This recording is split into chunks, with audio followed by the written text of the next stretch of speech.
What's up, guys? Welcome back to Episode 7 of the 5 Seconds of Courage podcast.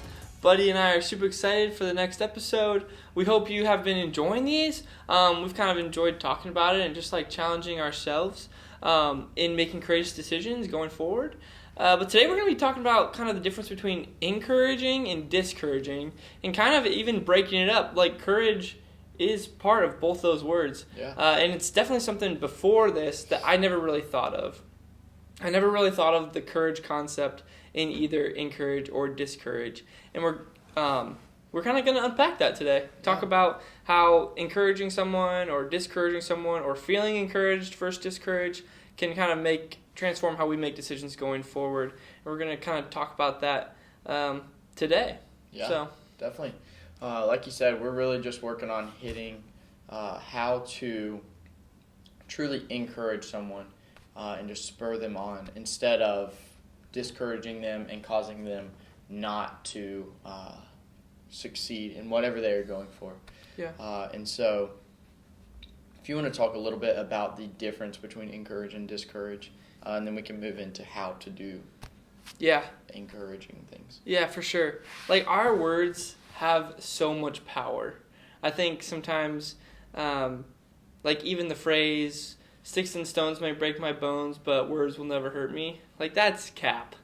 Words have so much power. And obviously we don't want discouraging things or hurtful things to really affect us too much in a negative way. But words do have a lot of power. Yeah. And I think encouraging someone is really to fill someone up with courage or life, breathe life into someone.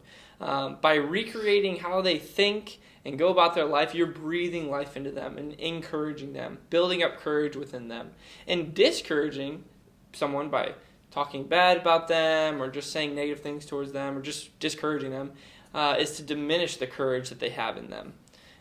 Sometimes our words themselves can be significant or insignificant to how we say it, right? We might just be like saying something, not really understanding what our words might do to someone. And sometimes I think that can be discouraging. But there's a lot of power in our words. And so that's kind of what we're going to be talking about a little bit today. Yeah, definitely. I've actually just, with my walk with encouraging people and discouraging, have multiple different, in every relationship, you want to encourage somebody. And so pretty much I am just not the best at encouraging people, I'll be honest. That's just not something I do well. I have a lot of people around me who encourage well, and I've always just kind of been the logistics guy of like, let's just get it done and do it. So I've never really had to, but now as a life group leader, stepping into my relationship with Reagan, other areas of my life, it's like I see the importance of encouraging people because I've always been the guy to just not really do anything. So it's like I'm not really discouraging. People would never say, wow, Buddy's really discouraging, but no one would really say encouraging. And so I've learned that in the silence of not encouraging, that's very discouraging to somebody. Wow, yeah. And so Reagan actually really taught me that of like, well, you saying nothing, something comes up, and me just saying nothing makes it worse.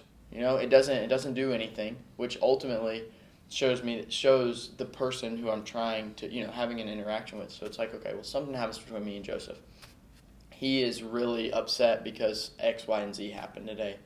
He vents to me, tells me about it, and I'm supposed to be here for him. Well, me saying nothing, which is what I usually do, and just trying to be there for them, give you a hug, something, that's nice and all. But it's truly encouraging to fill you with courage because something just happened and you're upset. Well, it's like, let me just show you that I'm there in words. Yeah. And so one way that I have really tried to work on that is just being able to say something. I don't have to try to find exactly the right thing to say. Nothing is going to be perfect for someone to hear. It's like, okay, well, when I was younger, someone skinned their knee, and it's like, well, man, what do I say? It's like, just say something. Say, hey, man, like, it's okay. Get back up. You're good. Encourage them in some way. And then obviously skinning their knee is very... Which, speaking of that, if you're watching... Stop. No, you got to show them. No, okay. I had a softball game last night. Okay. And I will just quick side note. I had a softball game. Very upset. We lost. But he slid... I slid into home, and that's illegal. But who knew? It was very discouraging. And he for my got heart. skinned up bad. Yeah, pretty bad. Hip here, knee there, arm here. But he's a warrior. It was good.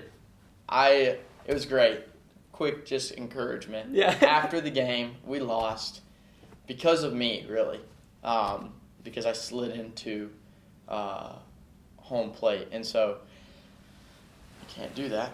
So I lost the game, and luckily I was very discouraged because of the outcome of what happened.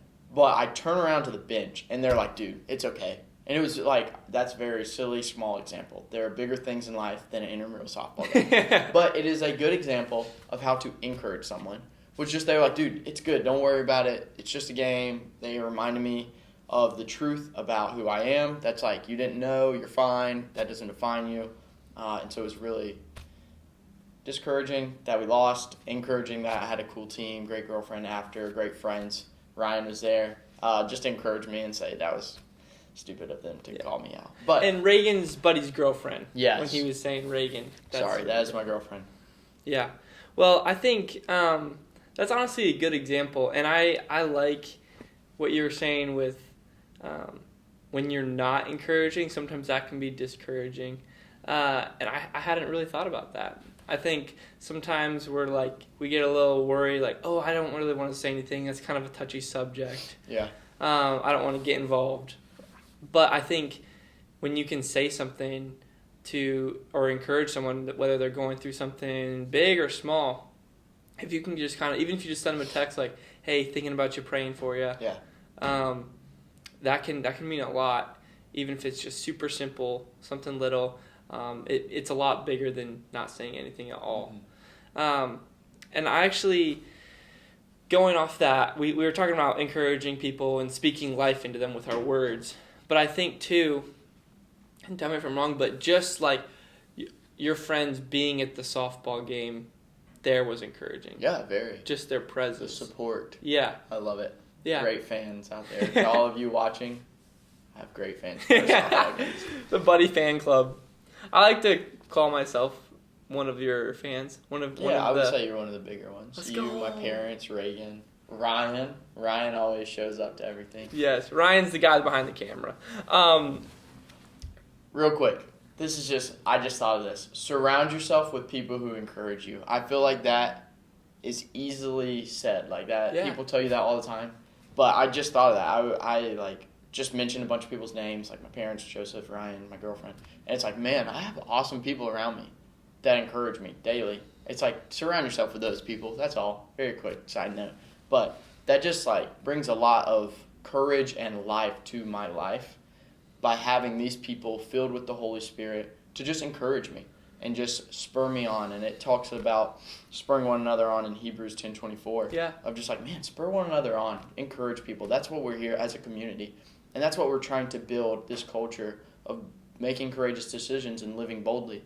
It's man, we're going to need people to encourage us through it all. That's what community is there for, is to encourage us. Joseph has a big decision to make. Joseph just, failed at something. Well, let me be there as his friend and as his community to encourage you. Yeah, I love that. And how cool would it be if all the people that listen to this podcast, it's they are a community of people who encourage each other. Yeah. So it's hey, they have that common bond of listening to the podcast. We all recognize, even Buddy and I, hey, we might not be courageous, but we want to be. Mm-hmm. And you guys who listen are very like-minded. You want to live boldly. You want to live courageously because you know the benefits that can come from making courageous decisions and living your life boldly. And how cool would it be if this community of people who listen to the podcast, who maybe you see someone walking down the street with some 5 Seconds of Courage merch. What if you, all of us encouraged each other? What if that was a community of encouraging people, speaking life into people? Because when you do that, and you were just talking about the community around you, when you have that community and they encourage you, they speak courage in you, they build courage up within you, then you can, it's so much easier to be all right, I'm going to make a courageous decision despite this scary situation, despite nothing going my way. I'm gonna live boldly and do that. And it's so much easier, what you were just saying, with people around you that love you a lot and encourage you. Yeah. Well, tying back to the last episode really is okay, and I just mentioned something, but it's we were talking about how failure stunts courage, but it's also failure stunts encouragement. Yeah. Because it's like, well, hey, my friend failed. Let me encourage him. You know, it's not like, oh, well, my friend failed. I don't need to encourage him. No, like that's why we encourage people. And so I think it's really neat how failure stunts courage within ourselves, but it also, like you were just saying it, whenever failure happens, I think more good comes out of it because it allows people to step in and encourage you. If everything was going great in your life, it's like, well, I have no time to speak into you because everything's just going great. It's like you're not getting encouraged. But when failure happens or adversity and suffering, if you walk through those seasons, it's like, man, I really got to encourage Joseph during that time when something happened. And so I think you have a little bit of a story tying into that kind of stuff. Yeah. Well, first off, geez, guys, Buddy is just dropping truth bombs on us today. That's why we got him on the podcast. But I do, before we get into the story, I actually want to, I don't want to miss over the discourage piece. Yeah, definitely. I mean, I feel like when I have parts of my life or people in my life that have definitely discouraged me, whether, like, Buddy and I are very entrepreneurial minded, like we like starting stuff and businesses and all that stuff. And I remember even in like middle school and high school, like I had too many business ideas that I thought like I could start right then. And I was like kind of half pursuing all of them. And a lot of people were like honestly a little discouraging about it. Some people were like doubting it or be like, oh, that already exists, or like sometimes that's good. Like, they're just kind of, like, helping you not fall flat on your face. And ultimately, that's encouragement by telling you the truth of, like, okay, well, I have this business idea to, you know, I don't know, something unreachable. Not that it's like, oh, well, hey, that's probably not the best idea. You know, you can try it, but probably not. So that's encouragement another way. But then there's discouragement where it's like, okay, I have this idea. I really want to go after, like, 5 seconds of courage. No one really was discouraging. But there were opportunities where people could have. It's like, man, we have this idea to really jump into this podcast series and really go somewhere and try to, you know, speak into people and build this community of like living boldly. But people could have easily come alongside and be like, that's already, people already do that. Why are you doing that? You're too young. You don't know enough. We are too young. We don't know enough. But that doesn't mean we can't hop on here and just say what we already know and learn with you guys. I have an analogy with this that I just came up with. Go for it. I think like if we're on a road and this is our starting point, and we have a destination. We're starting at A, going towards B, and B, our destination, is a courageous decision. And we're currently at our starting point. If we have people in our life who are encouraging us, it makes it feel like it's a downhill ride from where we are to a courageous decision. It makes it so easy. You could just like fall down this to a courageous decision. But when people discourage you, it's the opposite. You're at a starting point, and you got to work way up the hill to get to a courageous decision. That's just what it feels like. Because I remember, like, in middle school and high school, when I'm, like, people are discouraging me, or people still discourage me today. But, like, when people are discouraging me, it's like, man, I feel like I got to work so much harder, even if it's just, like, emotionally. I got to work so much harder to make that courageous decision. Like, definitely. So much harder. Where if people are encouraging me, they're pushing me along. They're like, you got this. Like, it's just so much easier just falling forward. And I think this story that I'm about to share ties right into that. So when I was a sophomore in high school, I made the golf team for my high school. And it was my very first tournament ever. And it's spring weather in Nebraska. And if you don't know what that's like, it's 70 degrees one day and snow the next. Nice. So it's just extremely volatile. Yeah. But I remember the very first day, the very first tournament I ever competed in, it was 40 degrees outside. It was 25 miles per hour wind with gusts to like 40.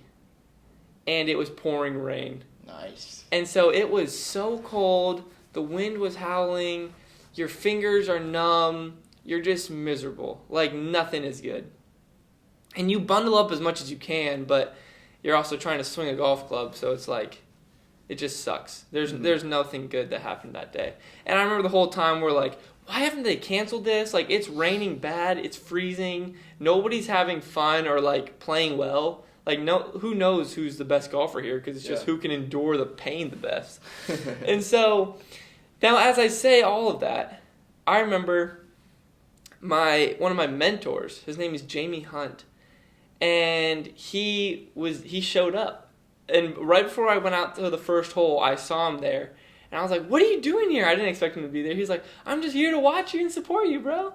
And I was like, "Oh my gosh!" I was like, "You do not have to do that, Jamie. Like, it is miserable out." He's like, "No, seriously, I want to." He made me a little ball marker. He made it in his garage. I still have it. He gave it to me, and I was just so shocked. I was like, "Why are you even here?" And anyways, we play. A round of 18 holes takes 4 hours. And with this weather conditions and everything, it took way longer than that. When you're hitting it in trees and in ponds like you do, it probably takes 7. Yeah, dude, exactly. And Jamie was there the whole time. I remember he didn't even say much, right? You're not allowed to talk to, like, the players because they don't want you giving, like, coaching or whatever. And so I just kept looking. I remember after each shot, I, like, looked at him, and he's just standing there bundled up, like, shaking, just, like, trying to not get super wet. Even though it's pouring, like, raining sideways. And he's just, like, standing there walking with me, watching the whole thing. And after every time I hit a shot or I putted or I finished a hole, I looked over at him and I just remember I had never felt, like, so loved or encouraged. Like, I remember it made that tournament that day so much easier to endure because I looked over and still saw Jamie over there, like, encouraging me just by being there. I remember, like, that level of encouragement showed me a form of love that I maybe hadn't felt before. That form of love that filled me up, in a form of love that I was like, man, it is 40 degrees, windy and rainy, and I'm glad I'm here because Jamie's here encouraging me. Yeah. And I think, like, that is really powerful. If you and I are able to love people in a way like that encourages them, life is so good. Just knowing you have people on your team, on your side, behind, like, with you during a time. Because it's like, okay, well, we're just strolling along right now with the podcast. But, man, when stuff starts going wrong, or if we just, even just starting it was pretty tough and just took a while. It's like knowing people had our backs during that time was just awesome. And so in the same way that Jamie was just like, man, this is not great. The weather's terrible. You probably weren't on your game because of everything. You might have been. No way. No, I was not. You're pretty good at golf. But it's like just knowing that you have people on your team in your corners, like the boxing term. Yeah. It's like, oh, I got people, right? Is that the boxing term? Yeah. And so a quick story just came to mind too when you were saying that really, because it's not always words. Jamie, like you said, Jamie wasn't doing anything. And my story isn't always words either. When my dad, he got pretty sick my sophomore, junior, senior year, and there was something wrong with his throat. He was going through, we good? Okay. Sorry, just technical difficulties sometimes, but we're still rolling, folks. So my dad had just gotten a little bit sick and couldn't yell. He was the dad that yelled. Yeah. It was great. I loved it. He was like the only person I could ever hear when I played soccer. Sorry, we both go to sports analogies, but that's just a big part of our lives. Yeah.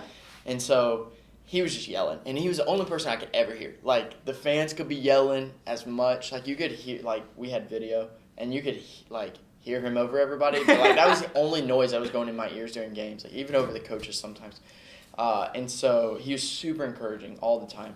But when he got sick, he couldn't yell. There was just no way. It was some cancer in his throat area, and he's doing a lot better now. But during that time, he was like, man, I'm not going to be able to yell. And I was like, man, he's not even going to be able to come. Like, he's sick. Just stay home. Yeah. But even through that time of just, like, him suffering, he was like, you know what, I'm still going to go to my son's game. And the first game that he got to go to back after, he was still sick. He was like, hey, he set me down. He's like, hey, I'm not going to be able to yell like I usually do. But if you ever look over here and my fist is up like this, that's really all he could do. Because even that was tough for him, I bet. But he's like, if my fist is up like this, that means insert whatever encouragement you want. That's what I'm saying. That's what I'm feeling. I got you. So it'd be after, like, I would just look over there, and, man, it was like every time I was like, Dad, how are you doing that every time? He's like, I just want to be an encouragement. I want you to know I'm here. And since I can't yell, I still want you to know that. And so it's just so key in life to walk this living bold, living courageously. It's not easy, No. And it's like the same as the golf tournament. It's not easy when all those other conditions are coming in, weather conditions. It's not easy with my dad when he's got all these other things just coming in of not being able to talk, feeling bad, feeling sick. It's like even in those moments, let's still encourage because that's when people need it the most. Wow. Dude, I'm going to cry. That Don't is cry, dude. amazing. That is so cool. And guys, just hear those stories and, I think the rest of my day, I'm going to try to find opportunities to encourage people, to speak life and speak courage into people. Because how cool is that? Just to know, how we feel when we get encouraged versus discouraged. That's really powerful. I mean, just flip it. It's like, okay, well, it's so great to feel encouraged, and it is terrible when people discourage. Well, just flip that. Yeah. Well, what do I want to do for others? And so that kind of goes into our challenge this week, if you want to hit them with that. Yeah. Just like what we want y'all to do this week. And this is part of these challenges, once again, are just part of recreating that culture as a community. Because we could sit here and talk to y'all and never really have any type of interaction. But these challenges and these just ways of doing things is where I like our vision of really tying this all together as one community. So yeah, I think the challenge for this week would just be find an opportunity to encourage someone, and we want to, like we said with the last challenge, we would love to hear how you're doing that, because that's encouraging to us to hear that time. You guys are kind of putting what we're trying to put into practice, that you guys are doing it too. And so, just let us know how you were able to encourage someone this week, or maybe even if you felt encouraged by someone. Let us know that too. We would love to hear from you on that. But guys, also we have all our. If you were one of the first couple people to order merch, you should be getting that here shortly. It's on the way. And so take pictures, tag us in it, in your 5 Seconds of Courage merch. We'd love to see it. But guys, we're just going to leave you with that this week. Try to encourage someone today or this week. And I promise that you will feel encouraged if you encourage others. We'll see you guys next week.